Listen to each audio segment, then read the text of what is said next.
All right, our final level of learning for the Christensen program is diagramming. So I've typed up a summary of the notes that we took in class yesterday. The purpose is to show the structure of the sentence, and the two very important rules to keep in mind are the order. You must keep the order of the sentence. It must read the same when reading down the diagram as it does when you read it as a sentence. Initial modifiers go above the base clause because they come before the base clause in a sentence. Medial modifiers go below the base clause, indicate with a comma/comma, and a slash after the level number. And final modifiers go below the base clause because they come after the base clause in a sentence. We also have to keep in mind that we indent. We use the space to show the levels. Level 1 is always going to be furthest to the left. Level 2 is indented, and 3 further still. And they're all going to line up with 2's line up with other 2's, 3's line up with other 3's. All right, so I'm going to do a few here for you, so you get the idea. I'm just going to think aloud and show you what you do. So we go through the same procedures with circling the punctuation and identifying the base clause.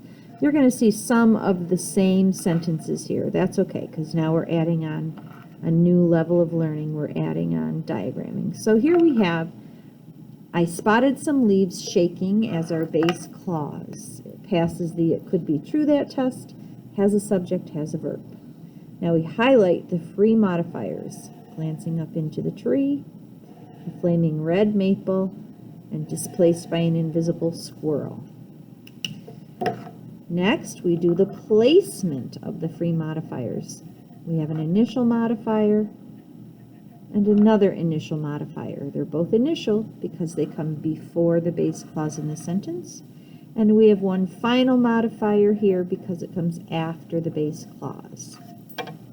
The base clause is always level 1. Okay, so we label that as level 1. Glancing up into the tree, now we ask ourselves, what is that telling us more about? That's telling us more about when I spotted some leaves. So that's describing the level 1, so this is a level 2. A flaming red maple is telling what kind of tree. Not a pine tree, not a palm tree, a red maple tree. So it's describing a 2, so this is a 3. And displaced by an invisible squirrel tells why the leaves are shaking. So now we're back to a level 2 because that's describing something in the base clause. So after you've done all of those steps of analysis, now we write the diagram. So we have to keep the order. So the first part of our sentence is glancing up into the tree. That's the first piece of our diagram. We're starting at a level 2, so we're going to put a 2 to indicate level 2, and now we write it exactly as we see it, including capitalization and punctuation. Glancing up into the tree, comma. Now our next piece is a flaming red maple. This is a level 3, so now we're going to indent and put a 3 for level 3, and now we write it exactly as we see it. A flaming red maple, comma.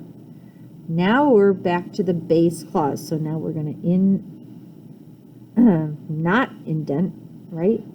We're going to come all the way back to the margin for our level 1 and write our base clause.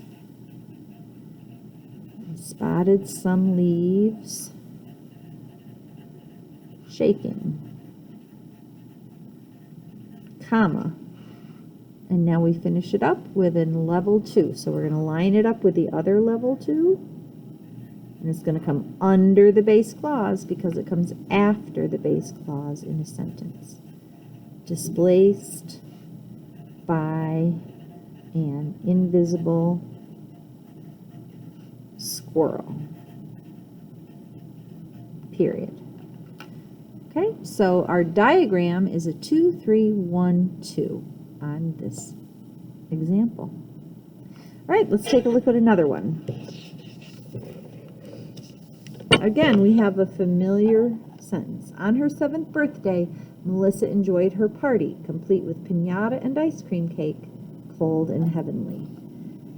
Okay, so circle the punctuation.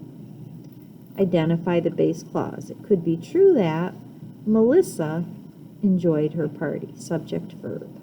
Now we highlight the base clauses, or sorry, the free modifiers. Okay.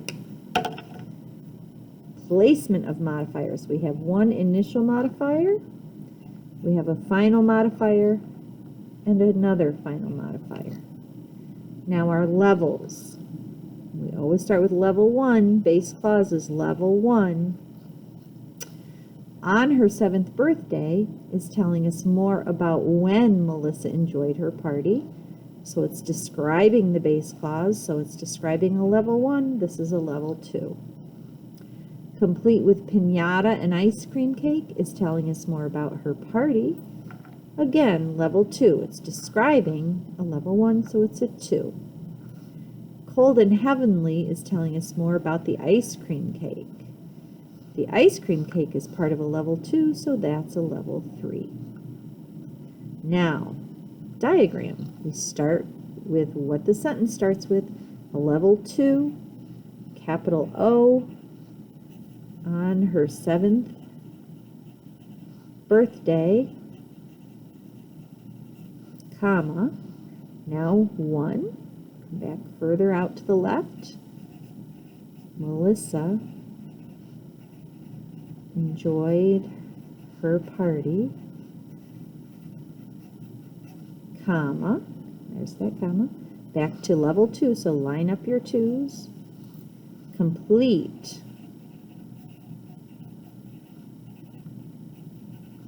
with piñata and ice cream cake,